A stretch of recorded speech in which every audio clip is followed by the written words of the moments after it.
Stu. This is Jay. And we remembered our names this time. That's true. Okay, so we're talking about villains today, or antagonists, however you'd like to qualify them.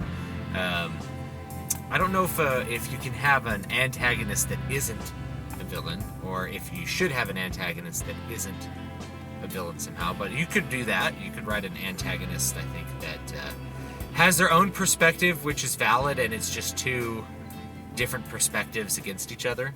Mm-hmm. So that's possible. Well, I think if you're writing a character versus environment, your antagonist is the environment. Yeah, it's not a villain. Which is cool. In the 90s there was a lot of apocalypse movies that were character versus environment. Yeah. But when you're thinking about a villain, you need that villain to be personified in some way. So, a Deep Impact, the villain was a comet, right? Yeah, it's not like a person. Yeah, good point.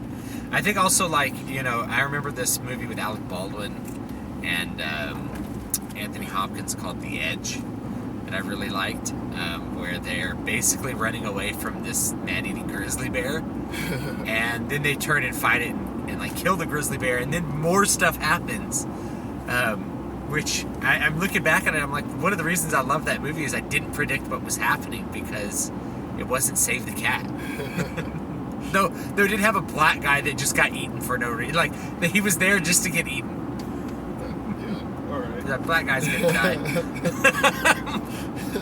It's like, all right, we put in a token black character. What do we need to have happen with him? Let's have the bear eat him. So let me see. A villain. Let's think of some successful villains. Darth Vader. Darth Vader. Everyone loves Darth Vader, and it's not you love Darth Vader. You don't love to hate him. You're like, I love this character. Yeah, he's brutal. He's he does everything that you want a villain to do. He is relatable. There is character development by him. He really makes you root for the protagonist. Even the Emperor in the same way. He doesn't have the character development, but there's a lot of. He's extremely villainous. Yeah, there's a lot of story to reveal about the antagonist, the villain. And I'm thinking about It's interesting because Return of the Jedi, you had to have the Emperor take on the role as the main villain so that Darth Vader could then be redeemable. Yeah. At the end, that was a really clever and necessary part of that story, was to reveal this Emperor as the prime, evil. Yeah, the prime evil, and then that way you could create some redemptive quality to Darth Vader, who chopped off the arm of his own son in the previous movie. Yeah. Although we could doubt that he could have been lying, if we take it outside of that. People are like, anyway, he could have been lying. In fact, we probably thought he was lying because he's Darth Vader. Yeah. I have altered the agreement. Pray do not alter it any further. Well, I wonder, as I'm thinking about it, a villain can't. I mean, a villain can grow, but to be like the villain that you have to destroy, you can't see the growth. Yeah, you can see revelations about the villain. Yeah, it's about most stories, it's about the protagonist growing to overcome the villain. Yeah. In some capacity. Star Wars is a great example because Luke grows in the first movie and over the entire trilogy. He grows powerful enough to overcome the villain, which he does at the end of Return of the Jedi. Only to realize that he didn't want to overcome that villain, he wanted to save him. Yeah. And turns back from the brink at the end, and in so doing saves his father. I mean, it's a good little parable, I guess. Prodigal father. Yeah. Well, I'm also thinking about Wheel of Time. The villain in Wheel of Time is, you have multiple villains because you have these Lords of Chaos who are doing the Dark One's bidding, but the Dark One is really the main villain. Yeah. And there are a lot of revelations about the Dark One, but that character never grows. That character it's like is Sauron. That character is a static Enigmatic kind of foil of evil.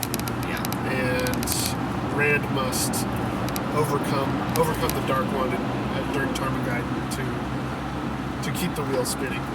So that's interesting. There are antagonists who I think aren't necessarily villains because they flip flop. If that makes sense. So like Gollum is an antagonist, but he's not. This Gollum is a character that you see changes in. Yeah, Gollum. I don't. He serves different roles. He's kind of an antagonist, and he's really like some sort of chaotic element that could destroy their plan. Then he does it, but in so doing, he saves the plan. Real villain is probably Sauron or Saruman. Saruman is actually probably a better villain in that trilogy than Sauron, because Sauron you never know. He never really speaks. He's the primeval at the end. He's the controlling one, and you only really understand him through Gandalf. Yeah. Through Gandalf's understanding of Sauron as like a fellow god. But Saruman you come to really understand as really a true villain. He's power hungry. He betrays that which he is supposed to stand with. He betrays his friends. He betrays goodness. He betrays everything about himself in order to gain power. And that transformation is what you really come to understand a villain needs to do. So I'm trying to think, like, what are some good things that you want a villain to do? What are some good things about a villain? Well, what are some things that villain you want the villain to work against the hero, to be actively working against the hero's goals, really. Yeah, he has to have goals that are in opposition. Yeah, they don't even have to know that each other exists at first, but they have to be working against each other's goals.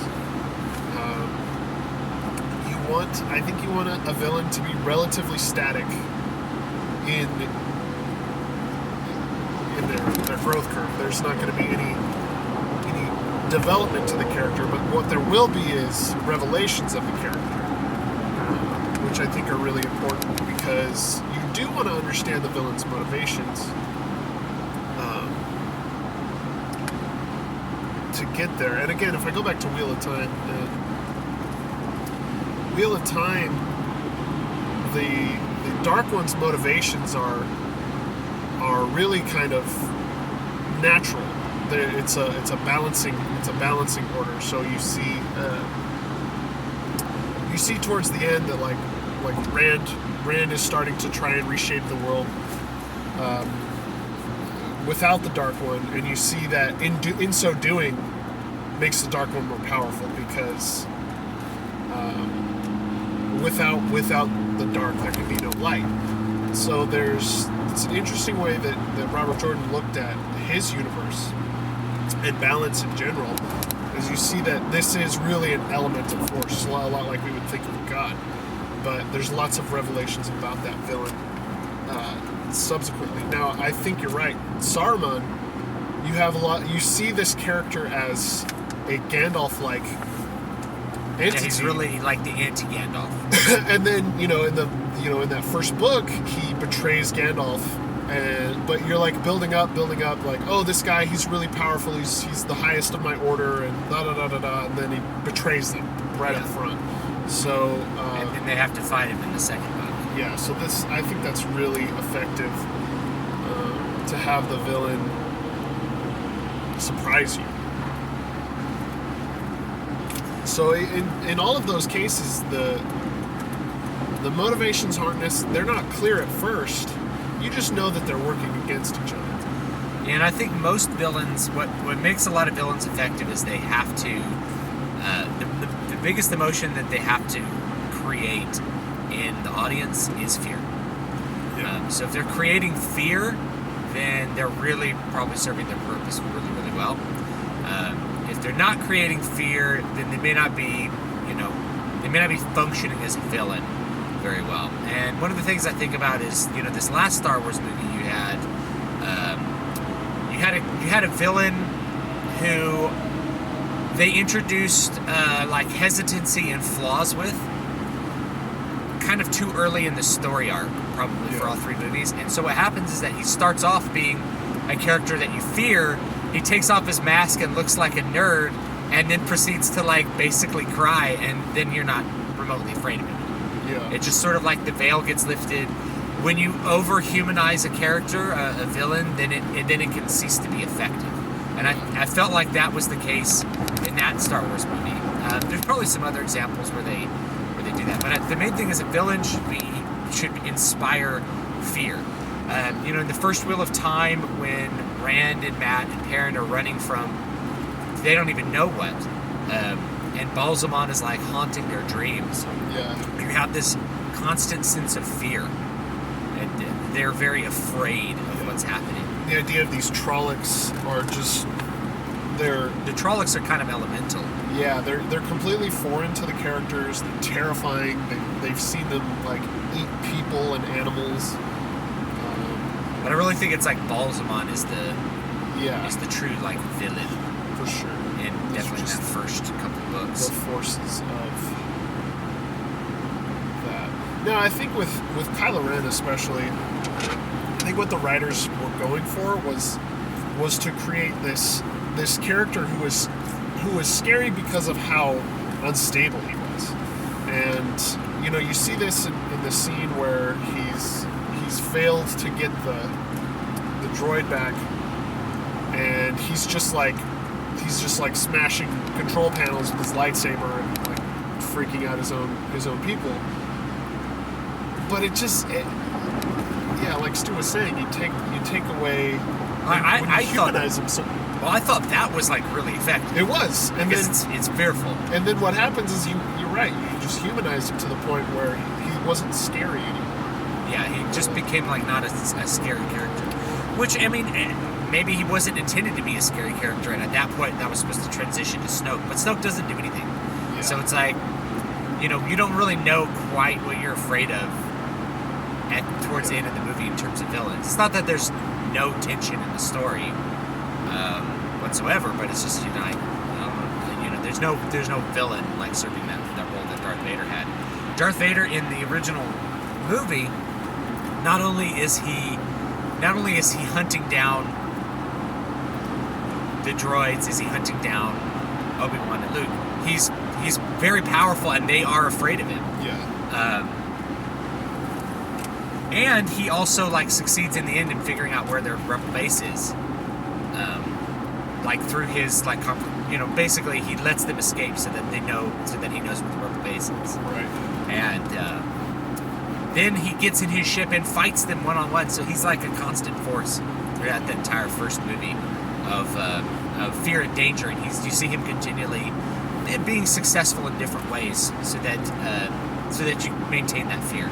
If you have a villain that constantly fails, then you lose the fear of the villain. Yeah. If you have a villain that succeeds most of the time, then there's a lot of fear behind that villain. Well, and we see I see where the writers were trying to go with Kylo Ren and how it didn't work out, because if you see him killing his father in that third act, and that's not really him succeeding. That's him, I think you're right, is they tried to push this Sith Lord character off as the main villain, but without giving us enough information for him to be scary whatsoever. Yeah, Snoke is just a hologram. Yeah, so he's a giant CG character. So that destruction of Han Solo it wasn't so much a successful villainous act as a step further down the dark side, which to me just says, okay, well, he's in his growing darker, just is going to make his redemption in the end all the sweeter. But in the first movie, you're not invested in all the characters enough for that to be a successful reveal. Yeah, it's like if he was gonna kill Han Solo, that probably should have come in some later movie. We kind of all knew it was gonna happen. It happened just like Obi-Wan was killed. Yeah. And I saw it happening like a mile away. Yeah. So I don't know. That's the best way I can describe it. So I'm like, oh man, they're gonna have him kill his dad and it's like he's like, I struggle over it because is he struggling over it because he loves his dad or because he's like too weak in the Force? We don't really know. Yeah. But it's anyway, yeah. Like that's a good example of how, you know, you can make some writing decisions that might possibly make a better character, but not a better villain. Right. And then people want a monster, right? They want Darth Vader to, like, you know. And you see in Empire Strikes Back, Darth Vader, we get to see him be even more evil. He's like choking anyone who fails him. He just like kills them. Yeah. You know, he's super relentless. He's ruthless. Yeah. He's very successful. He tricks everybody at the end of the second act, and then Luke goes to face him, and he just toys with Luke and beats the crap out of him. Yeah. It's like the second movie was all about how Darth Vader was like extremely evil. Yeah. Which again, that sets up the third one, where we transition to an even bigger evil, which is the Emperor, and then allow ourselves to have that evil character redeemed. Yeah. So it's good, you know. There's so many books. If you guys watch Star Trek, let's go back to Star Trek. Let's go with that. Each episode, there's usually a villainous type of person, right? It's not always the environment. There's a lot of times a villainous type of person. It's, you know, it's Mud and his women. It's you know, it's that Klingon captain. It's whoever it's going to be that's opposing Captain Kirk or opposing Captain Picard or whoever's there. There's usually a villain, and the villain is there to create fear, but it's also there to create loathing as well.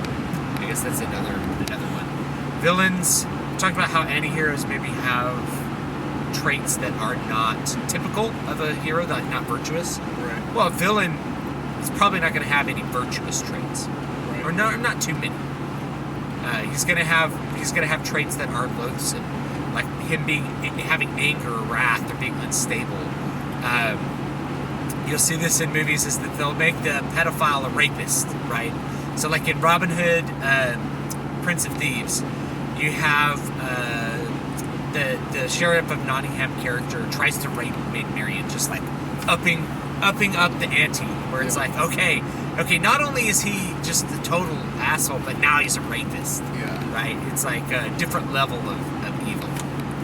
Or he'll be like a child molester or something like that. Yeah, you know? you're always upping you're upping the madness of the character. And you know, I'm coming back to this. I keep coming back to this sense of like evil as an elemental force, because again, the sheriff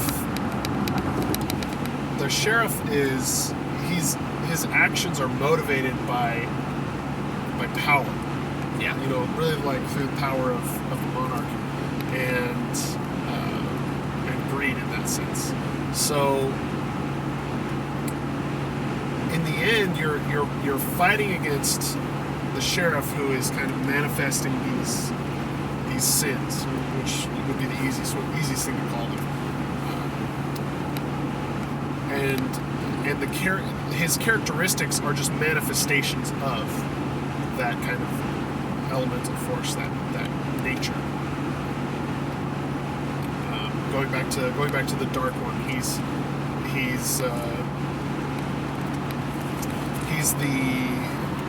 the force which is so nebulous that it can't be named. But then you have these other characters that can be named and are mortal, that we can acting on his will. And that also gives you an opportunity for, like, to give the audience a sense that the struggle can be successful in some level. Because, you know, overcoming some Dark One that's breaking out of his prison in a friggin' volcano, right, is not nearly as hopeful as, like, okay, well, maybe he can kill Gabriel, right? Like, maybe he can do that because maybe he's strong enough to kill one of these guys. And so then you have, Robert Jordan was good at like building up the power competition among the characters. Yeah. So you always had a sense that like the objectives of the story could be successful, but there was always more looming doom on the horizon, I guess. Yeah, it was pretty well. Also talking about villains, Voldemort. Voldemort as like an irredeemable villain functions fairly well. You don't really get to know him until much later on, but I actually think J.K. Rowling was fairly effective in the way she revealed his past and who he was. And it makes you not love the character, but have contempt for him.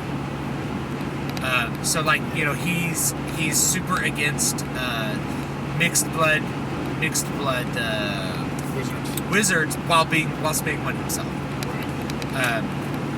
And that's important. That's something kind of like Hitler, where it's like, oh, Hitler was like a quarter Jewish or something, and was super anti-Jewish. So you build up these contradictions, which don't make you. I mean, the character's always feared. The fear element's always there because he's good at killing people, and he has no problem doing it. But then you start to have an additional amount of loathing for the character, where you think he's not just evil. You think he's despicable. He's a failure. He's contradictions and all those sorts of things. You have additional feelings of dislike towards him.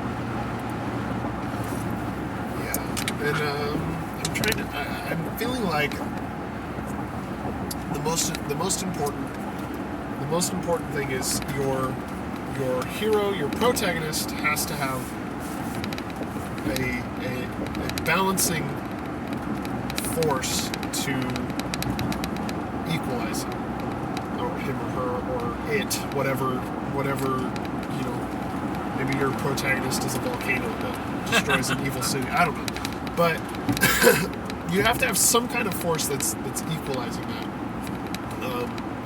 So in a lot of high fantasy, that's like I've been saying is elemental. In science fiction, it's going to be. I think you're going to see it a lot more as like in Star Trek. What you see is counter motivations. And you see your antagonists having counter motivations, and those counter motivations really come from a cultural and moral standpoint. Yeah. So you don't agree with the Federation. With what they're doing. The Federation believes in the sanctity of life. Klingons hold honor in battle as the highest victory. So the sanctity of life it just isn't there, which is why Worf is such an interesting character.